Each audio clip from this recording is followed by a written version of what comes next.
సమ్మర్లో మరొక seasonal fruit అయితే మీ ముందుకు తీసుకొచ్చేసాను. ఇదే పనసకాయ. ఇదైతే చాలా తీయగా ఉంది. మొన్న రీసెంట్గా మా మేనత్త ఇంటికి వెళ్ళినప్పుడు అయితే వాళ్ళ చెట్టుకి చాలా అంటే చాలా కాయలు ఉన్నాయి. సరే ఒక కాయ అయితే తీసుకెళ్దామని చెప్పి తెచ్చుకున్నాము. ఒక 3 డేస్ అయితే గోను సంచిలో పెట్టి ముగ్గేసుకున్నాము. ఎందుకంటే పచ్చియే కోసిచ్చింది. ప్రతి సీజన్లో మేము తినే ఫ్రూట్స్ అయితే మా ఇళ్ళల్లోనే పెంచుకుంటాము. ఒకవేళ మా ఇంట్లో కాకపోయినా మా రిలేటివ్స్ ఇంట్లో అయితే ఖచ్చితంగా ఉంటాయి.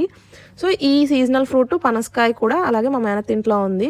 ఎందుకంటే బయట తెచ్చుకున్న కాయలు ఏవి కూడా తీయగా ఉండడం లేదు. తీయగా ఉన్నా కూడా అదొక రకం టేస్ట్ అయితే వచ్చేస్తుంది. సో అందుకే మేము బయట కొనుక్కుని అయితే తీసుకోము. ఈ కాయనైతే ముగ్గేసుకుని తిన్నాం కదా, ఇది నిజంగా చాలా అంటే చాలా తీయగా ఉంది. ఏమంటారు, పటికీ బెల్లం కూడా సరిపోదు ఆ తీపికి, అంత తీయగా ఉంది. నాకైతే చాలా నచ్చింది. మా వాడినైతే అడుగుదాం ఎలా ఉందో, వాడే చెప్తాడు. ఎలా ఉంది మోక్ష? సూపరా? తీయగా ఉందా? పిట్ట కొంచెం కూతగనం అంటారు కదా, అలా ఉంది. కాయేమో చిన్నగా ఉంది.